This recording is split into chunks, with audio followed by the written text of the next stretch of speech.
হঠাৎ কান্নার আওয়াজ জলের তলায় ডুবে থাকা গ্রামের ভিতরের একটি বাড়ির ভিতর থেকে। খবর নিয়ে দেখা গেল সাপের কামড়ের ফলে এক পরিবারে কান্নার রোল পড়ে গেছে। জলমগ্ন গোটা এলাকা। কিভাবে হাসপাতালে নিয়ে যাবে, কি চিকিৎসা করবে, কিভাবে বাঁচবে এই মহিলা, কিনারা খুঁজে পাচ্ছিল না সেই পরিবার। ভাগ্যক্রমে ওই মুহূর্তে নৌকা নিয়ে গ্রামের বাড়ির ভিতরে ত্রাণ দিতে যাওয়া এক স্বেচ্ছাসেবী সংগঠন যুব মিলন ফাউন্ডেশন এগিয়ে এলো সেই বাড়ির দিকে। ত্রাণ রেখে তৎক্ষণাৎ সাপে কাটা সেই রোগীকে নিয়ে ছুটে গেল আরামবাগ মহকুমা হাসপাতালে। তারপর সেখান থেকে তার চিকিৎসা শুরু হয়। বনবাসী হুগলির খানাকুলবাসী বন্যায় প্লাবিত হয়ে হাহাকার পরিস্থিতি। জলের তলায় বহু গ্রাম। প্রথম দিন থেকেই উদ্ধার কার্যে ঝাঁপিয়ে পড়েছে যুব মিলন ফাউন্ডেশন। তারপর ত্রাণ নিয়ে নৌকা বোঝাই করে গ্রামের অলিতে গলিতে ঢুকে পড়ে যুব মিলন ফাউন্ডেশনের যুবকরা। শীত, গ্রীষ্ম, বর্ষা সবসময় মানুষের পাশে দাঁড়াতে দেখা গেছে যুব মিলন ফাউন্ডেশনকে। ভয়াবহ এই বন্যায় তার ব্যতিক্রম হয়নি। প্রথম দিন থেকেই দিনরাত এক করে বিপর্যয় মোকাবিলার বাহিনীর হয়ে যুব মিলন ফাউন্ডেশনের যুবকরা মানুষের দাঁড়ে দাঁড়ে পৌঁছে যাচ্ছে ত্রাণ নিয়ে। কি জানাচ্ছেন ওই যুবকরা, দেখুন। অ্যাকচুয়াল আমরা যুব মিলন ফাউন্ডেশন এবং national institute, Nababia mission, little angel academy, শামপুরের লিটিল অ্যাঞ্জেল একাডেমি আছে, এই বা আমাদের উকিলবাবুরা আছেন, অ্যাডভোকেট মিরাজ সাহেব সহ কেজিএন গ্রুপ আছে। এই সমস্ত মানুষের সহযোগিতা নিয়ে, সকলের সাহায্য নিয়ে আমরা ত্রাণ নিয়ে আজকে খানাকুল পোল 1 গ্রামে গিয়েছিলাম।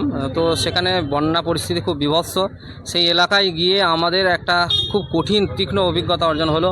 আমরা সেখানে নৌকা রিজার্ভ করে যখন পাড়ার ভিতরে, গ্রামের ভিতরে ঢুকে একতলা করে বাড়ি সেখানে ডুবে আছে, সেই মুহূর্তে আমরা দেখতে পেলাম একটা বাড়িতে খুব আর্তনাদ, খুব চিল্লাচিল্লি, হাহাকার পড়ে গেছে, কান্নাকাটি পড়ে গেছে। আমরা নৌকাটা সেই দিকেই ঘুরিয়ে দেখতে পেলাম সেই বাড়িতে একজন মহিলাকে সাপে কামড়েছে। সেই মুহূর্তে যুব মিলন ফাউন্ডেশনের টিম, আমাদের সকল ভাইরা সকলের সঙ্গে সঙ্গে ত্রাণ দেওয়া বন্ধ করে আগে মানুষের প্রাণ বাঁচানোর চেষ্টা করলেন। সঙ্গে সঙ্গে সেই মহিলাকে ওখান থেকে উদ্ধার করে নিয়ে রেস্কিউ করে আরামবাগ সুপারে যে এমার্জেন্সি বিভাগ আছে সেখানে নিয়ে এসে ভর্তি করেছেন। এই মুহূর্তে ডাক্তারবাবু যেটা জানাচ্ছেন, যদি আর 10টা মিনিট লেট করতাম আমরা ওই রোগীটাকে আর বাঁচানো যেত না। এবং যিনি ডক্টরবাবু এই মুহূর্তে যিনি রয়েছেন অন ডিউটি, তিনি বলছেন যে আমি 1 ঘন্টা মাত্র বসেছি এখানে, তার মধ্যে 7টা সাপে কামড়ানো রোগী দেখছি। মানে এত পরিস্থিতি খারাপ, সাপে কামড়ানো রোগী আর দেয়ালে চাপা পড়া মানুষ আমরা এই মুহূর্তে বেশি দেখছি। তো আমি প্রশাসনের দৃষ্টি আকর্ষণ করছি, এলাকার যত মানবিক নেতা আছেন, মানবিক মানুষ আছেন, মানবিক সংগঠন আছেন, আমি সকলকে অনুরোধ করব আপনারা মানুষের পাশে থাকুন। কোনো রং দেখে নয়, জাতি ধর্ম বর্ণ নির্বিশেষে, কোনো কালার দেখে নয়, কোনো পলিটিক্স দেখে নয়, আপনারা মানুষের পাশে থাকুন।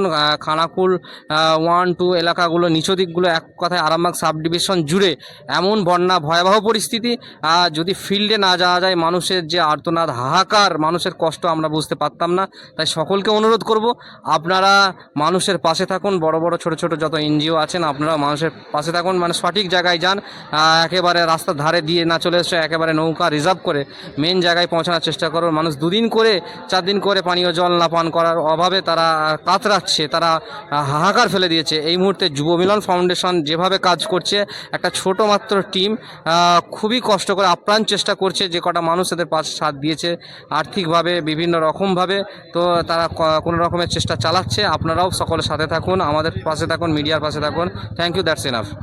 আজ আমরা বন্যা শুরু থেকেই যুব মিলন ফাউন্ডেশন এই যে প্রাকৃতিক বিপর্যয় বন্যায় সর্বদা মানুষের কাছে, মানুষের পাশে খাদ্য সামগ্রী ও পানীয় জলের মতন নিয়ে ছুটে গেছে মানুষের পাশে থাকতে।